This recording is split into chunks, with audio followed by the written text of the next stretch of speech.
अस्सलामुअलैकुम। व्यूज़ और न्यूज़ में हफ्सा आरिश एक बार फिर आप सबको खुशामदीद कहती है और मैं आज फिर एजाज साहब के पास कुछ सवालात लेके हाज़िर हुई हूँ। अच्छा जी, आज हम मेरे जो सवालात हैं वो आज ही के डिसीजन से रिलेटेड हैं, जो सुप्रीम कोर्ट ने आज डिसीजन दिया है जस्टिस फ़ाइज़ ईसा केस में। तो एजाज साहब, मैं आज ये सवाल लेके आपके पास हाज़िर हुई हूँ, क्या फ़ाइज़ ईसा जो हैं वो बिल्कुल बरी हो जाएंगे इस केस से, या आगे उनको और मुश्किलात का सामना करना पड़ेगा? क्या उनके है, इस बारे में आप क्या कहेंगे? देखिए, ये जो फ़ैसला है ये तो मुतवक्को था सुप्रीम कोर्ट का, क्योंकि एक इल्ज़ाम लगा जस्टिस फ़ाइज़ ईसा के की अहलिया पर। उस इल्ज़ाम की तहक़ीक़ होना तो बाकी है कि उनकी अहलिया ने ये जायदाद कैसे बनाई। और सुप्रीम कोर्ट ने ये तो दुरुस्त किया कि एफपीआर में मामला भेज दिया, गो कि जस्टिस फ़ाइज़ ईसा की अहलिया ने कल तफसीलात बयान कर दी थी, और उनकी जो सरमुहर दस्तावेज़ात हैं वो आज जस्टिस फ़ाइज़ ईसा के वकील मुनीर मलिक ने अदालत में पेश भी कर दी। तीन जजिस का में से दो, 10 जजिस में से दो का ये कहना था कि इसकी ज़रूरत नहीं है एफपीआर को भेजने की, और इसको ख़त्म कर दिया जाए, इस रेफरेंस को। लेकिन बाकी जजिस ने ये मुनासिब समझा, और जाहिर सी बात है कि जजिस ने कुछ सोच समझ कर ये मुनासिब समझा होगा। लेकिन मुझे दो तीन और ख़दशात हैं। ये मामला अभी यहाँ ख़त्म नहीं हुआ। सुप्रीम कोर्ट में जस्टिस फ़ाइज़ ईसा ने ख़ुद ये कहा कि इस रेफरेंस के पीछे बदनीयती शामिल है, और बदनीयती की वजह कुछ और है। वो वजह तो मुझे नहीं पता।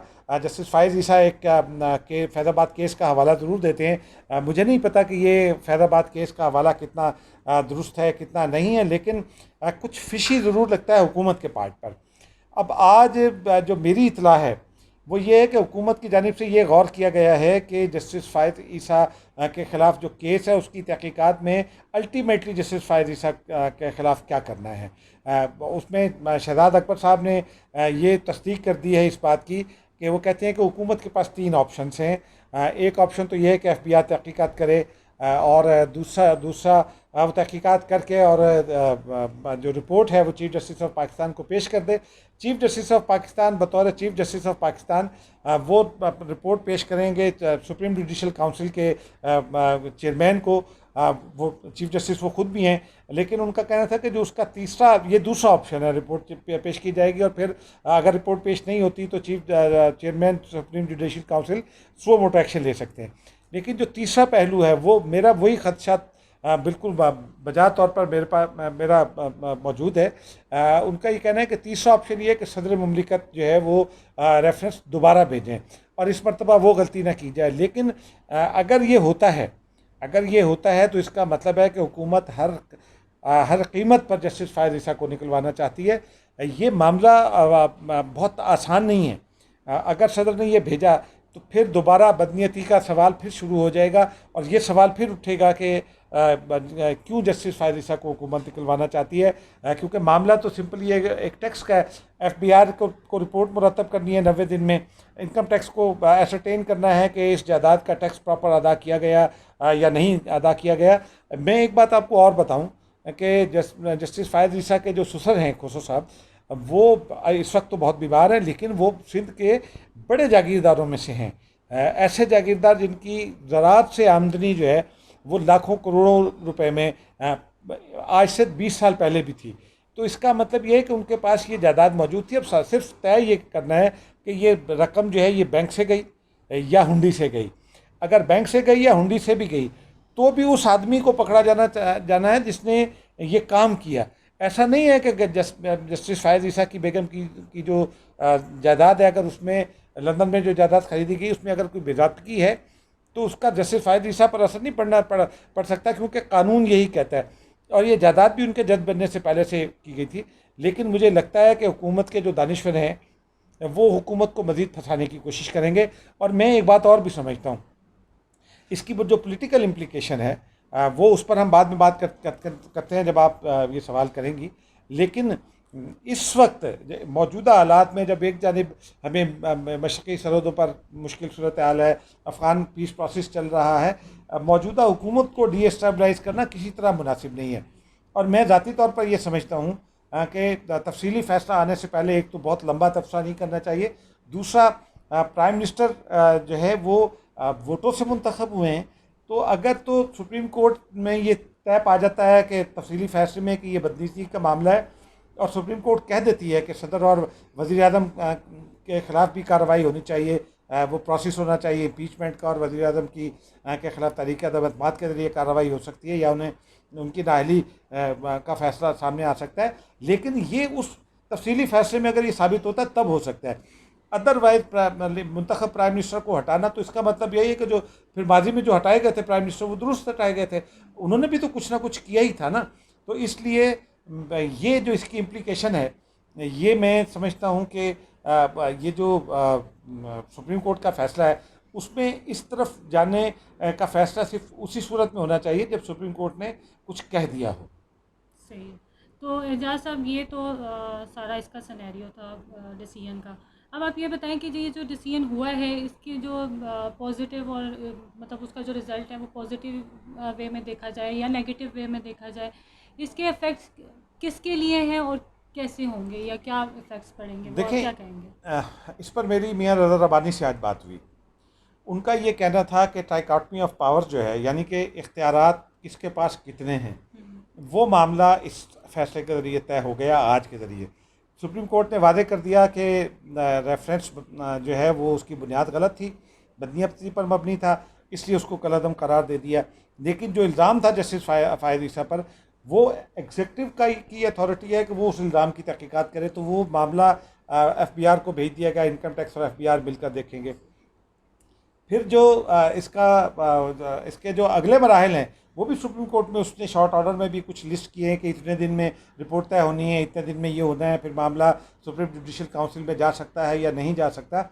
ये मामला सब उस रिपोर्ट के आने के बाद के हैं।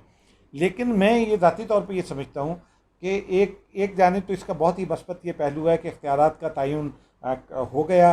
सुप्रीम कोर्ट ने इस समाअत के दौरान अपनी गलतियां भी तस्लीम कर ली जजेस ने, जो माजी में अदलिया से होती रही हैं। तो ये एक अच्छी बात है, इसमें ये मस्बत पहलू है। हुकूमत को भी इसको इसी तरह से लेना चाहिए और कोई हर्ज नहीं है अगर ये फ़ैसला गलत हुआ है, बदनीयती पर मबनी है और ये किसी ने गलत मशवरा दिया है, उसको सज़ा दे दी जाए तो कोई हर्ज नहीं है। क्योंकि मुल्क के इस्तेहकाम के लिए किसी एक आध आदमी की अगर आपको कुर्बानी देनी पड़ जाती है हुकूमत में, तो वो कोई इतनी बड़ी बात नहीं है। और जहाँ तक इसकी सियासी इम्प्लीकेशंस का ताल्लुक है, मैं ये समझता हूँ कि अपोजिशन जो है वो आज मुत्तहिदा अपोजिशन का एक स्टेटमेंट भी आ गया और उन्होंने वो सवाल भी उठा दिया जिस खदशे का इज़हार मैं पिछली वीडियोज़ में कर चुका हूँ। उन्होंने कहा है कि जी प्राइम मिनिस्टर इस्तीफ़ा दें और सदर मुमलिकत की इम्पीचमेंट की जाए। क्योंकि इसमें बुनियादी बात यही है कि आर्टिकल 209 के जो पैरामीटर्स हैं उसमें ये तय है कि ये मामला कैसे चलेगा किसी जज के ख़िलाफ़ शिकायत का। सदर के ख़िलाफ़ शिकायत आनी है, सदर ने यह तय करना है कि इस शिकायत में जान है या नहीं है, और सदर उसको वापस भेजेगा। और ये मामला चूँकि इस तरह नहीं हुआ, इसलिए अपोजिशन की एक कोशिश है, अब आज से शुरू हो गई है कि सदर की इम्पीचमेंट की जानिब जाया जाए और प्राइम मिनिस्टर की बरतरफी की जानिब जाया जाए। सही है। अच्छा, जो दूसरी तरफ जो दूसरा एक है क्वेश्चन मेरा कि BNP मैंगल के जो सरबराह हैं अख्तर मैंगल साहब, वो नाराज़ हो गए हैं, तो उनको मनाने के लिए हुकूमती जो कोशिशें हैं वो कहाँ तक पहुँची हैं? वो मान भी जाएंगे या नहीं मानेंगे, या हुकूमत को मुश्किल का सामना करना पड़ेगा उनको मनाने के जी, लिए? एक तो इतला ये है कि गुज़िश्ता रोज़ उनके हुकूमती इताअत से अलहदगी से पहले हुकूमत ने उनसे राब्ते और मिलने की कोशिश की, उन्होंने इनकार कर दिया। क्योंकि उनके जो 6 नुकात हैं उनमें उनको 5.5 नुकात तकरीबन बाकी हैं उनके। और जो बलूचिस्तान जहाँ जो उनका पावर बेस है, जहाँ से वो मुंतखब होकर आते हैं, उनकी जमात के लोग मुंतखब होते हैं, वहाँ उनको मुश्किलात का सामना वोटर में उनको जवाबदेही करनी है। अगर उन्होंने सख्त स्टैंड ना लिया तो वो वहाँ अगला इलेक्शन वो हार सकते हैं। यही वजह है कि उनका रवैया काफ़ी सख्त है। अब से थोड़ी देर पहले ये खबर आई है कि परवेज़ खट्टक साहब ने हुकूमत की जानिब से उनसे रब्ता किया, मुज़ाकराती कमेटी के सरबराह हैं, और उन्होंने कहा कि हम मुलाकात आपसे करना चाहते हैं। अख्तर मैंगल ने उनको दावत तो दे दी है मुलाकात उनकी ख्वाहिश पर, उनकी जो दरख्वास्त है वो कबूल कर ली है। लेकिन मुझे नहीं लगता कि अख्तर मैंगल आसानी से मानेंगे, क्योंकि अगर वो मान भी गए तो फिर बलूचिस्तान में और ये जो उनके मुतालबात हैं ये पूरे नहीं होंगे। ये किसी सूरत इमरान खान हुकूमत पूरे नहीं कर सकती, बल्कि कोई और हुकूमत भी पूरे नहीं कर सकती। वो एक नेचुरल प्रोसेस में पूरे होने हैं।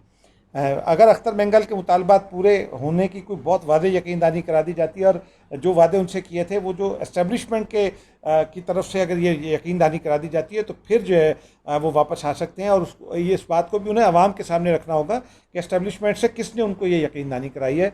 लेकिन अदरवाइज़ उनकी वापसी बहुत ही मुश्किल है। और अगर वो वापस इस वक्त अगर वो वापस भी आ जाते हैं तो एक और पहलू ऐसा जिसकी वजह से हमने गुज़िश्ता रोज़ भी इस जानिब इशारा किया था कि पीटीआई के लिए बजट की मंजूरी में कुछ मुश्किलात आयल हैं।